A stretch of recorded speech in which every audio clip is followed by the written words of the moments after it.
ওম নমঃ শিবায়।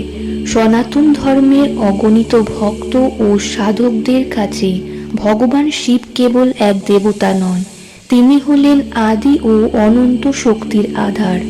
আমরা যখনই কোনো বিপদে পড়ি বা রোগ মুক্তির জন্য প্রার্থনা করি, আমাদের মনে প্রথমেই ভেসে ওঠে মহামৃত্যুঞ্জয় মন্ত্রের কথা। আপনি কি ভাবেন মহাদেবকে ডাকার জন্য শুধু মহামৃত্যুঞ্জয় মন্ত্রই শেষ কথা? ভুল ভাবছেন। এমন এক সিদ্ধ মন্ত্র আছে যা স্বয়ং যোগী ও ঋষিরা হাজার বছর ধরে লুকিয়ে রেখেছেন। যে মন্ত্র শুধু সুরক্ষা নয়, বরং সরাসরি আপনার ভাগ্য পরিবর্তন করে। কেন এই মন্ত্র এতদিন আড়ালে ছিল? কেন প্রাচীন ঋষিরা এই মন্ত্রটিকে অতি গোপনীয় বলে মনে করতেন? আজ সেই পর্দা উঠবে, কারণ এটি হল শিবের রুদ্র গায়ত্রী এবং সংকল্প সুক্তম, যা সরাসরি আপনার অবচেতন মন বা সাবকনশিয়াস মাইন্ডকে নিয়ন্ত্রণ করে। আমরা জানি মহামৃত্যুঞ্জয় মন্ত্র অকাল মৃত্যু থেকে রক্ষা করে, কিন্তু অনেক সময় দেখা যায় মানুষ সুস্থ থাকলেও তার জীবনে উন্নতি নেই। কর্মক্ষেত্রে বাধা, আর্থিক অনটন এবং ভাগ্যের চরম বিড়ম্বনা তাকে প্রতিনিয়ত তাড়া করে। এই পরিস্থিতির সমাধান লুকিয়ে আছে শিবের রুদ্র গায়ত্রী এবং সংকল্প সুক্তমের মধ্যে। মহামৃত্যুঞ্জয় যেখানে আপনার শরীর রক্ষা করে, এই সিদ্ধ মন্ত্র সেখানে আপনার কর্ম আর সৌভাগ্যের বন্ধ দরজা খুলে দেয়।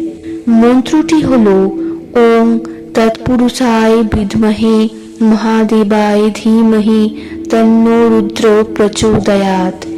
এটি কেবল কিছু শব্দ নয়, এটি এক মহাজাগতিক কম্পন।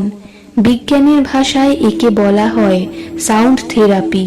প্রতিটি অক্ষরে লুকিয়ে আছে প্রবল তেজ, যা আপনার ভিতরের আত্মবিশ্বাস জাগিয়ে তোলে।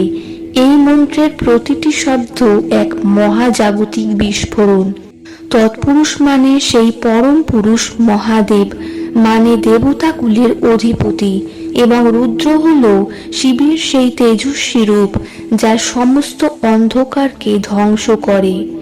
আধুনিক বিজ্ঞানের সাউন্ড থেরাপি অনুযায়ী এই মন্ত্রের বিশেষ কম্পন আপনার মস্তিষ্কের নিউরনগুলোকে এক বিশেষ ছন্দে আন্দোলিত করে। যখন আপনি এই মন্ত্রটি পাঠ করেন, তখন আপনার শরীরের 7টি চক্র সক্রিয় হতে শুরু করে। যেভাবে একটি লেন্স সূর্যের আলোকে এক বিন্দুতে এনে আগুন জ্বালিয়ে দেয়, ঠিক তেমনি এই সিদ্ধ মন্ত্র আপনার অগোছালো চিন্তাগুলোকে একত্রিত করে এক শক্তিশালী সংকল্প তৈরি করে। এই সংকল্পই হল আপনার ভাগ্য পরিবর্তনের চাবিকাঠি। সাফল্য কি এতই সহজ? না। মহাদেবের কৃপা পেতে হলে আপনাকে 21 দিনের এক কঠোর কিন্তু ফলপ্রসূ অনুশাসনে আবদ্ধ হতে হবে। আপনাদের সেই গোপন বিধিটি বলছি, যা অনেকেই জানেন না।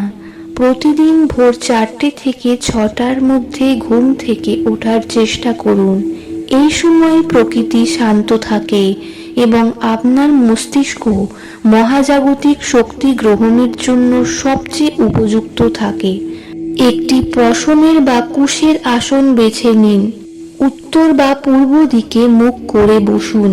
মনে রাখবেন, মেরুদণ্ড যেন একদম সোজা থাকে।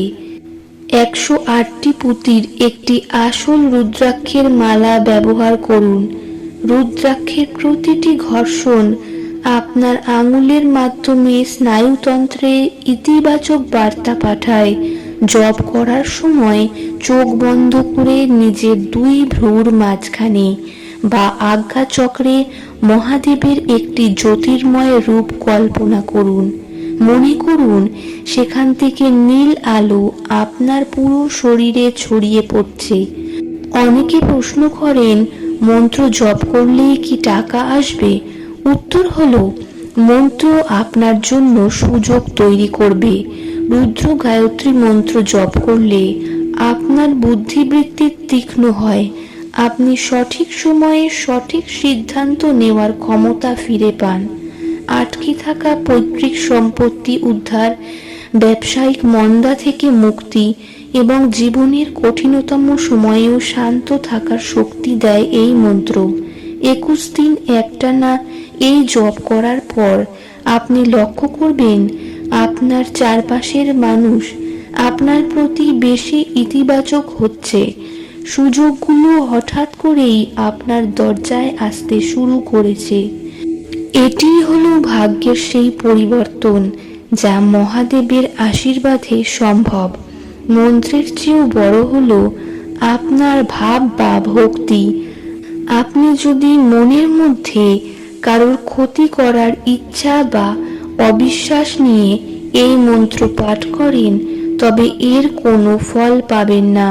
শিব পরম দয়ালু, কিন্তু তিনি অশুভ শক্তির বিনাশকারীও বটে। তাই সবসময় নিজের মনের সংকল্পকে পবিত্র রাখুন। আপনার জীবন আপনার হাতে নয়, আপনার সংকল্পের উপর নির্ভরশীল। মহাদেব আদিযোগী, তিনি আমাদের শিখিয়েছেন কিভাবে নিজের ভিতরের অসীম শক্তিকে খুঁজে বের করতে হয়। মনে রাখবেন, 21 দিন পর আপনি আর আগের সেই মানুষটি থাকবেন না। আপনি হবেন এক নতুন তেজে বলীয়ান ব্যক্তি, যার উপর স্বয়ং ভোলানাথের আশীর্বাদ বর্ষিত হচ্ছে। শিব সত্য, শিব সুন্দর, আর শিবই পরম কল্যাণ। যদি এই তথ্যগুলো আপনার মনে বিন্দুমাত্র ইতিবাচকতা তৈরি করে থাকে, তবে এটি অন্য শিব ভক্তদের সাথেও শেয়ার করুন। মহাদেবের মহিমা প্রচারে সাহায্য করুন। কমেন্টে লিখে জানান আপনার মনের ইচ্ছা, আর সাথে লিখুন হর হর মহাদেব। মহাদেব আপনার মঙ্গল করুন। ধন্যবাদ।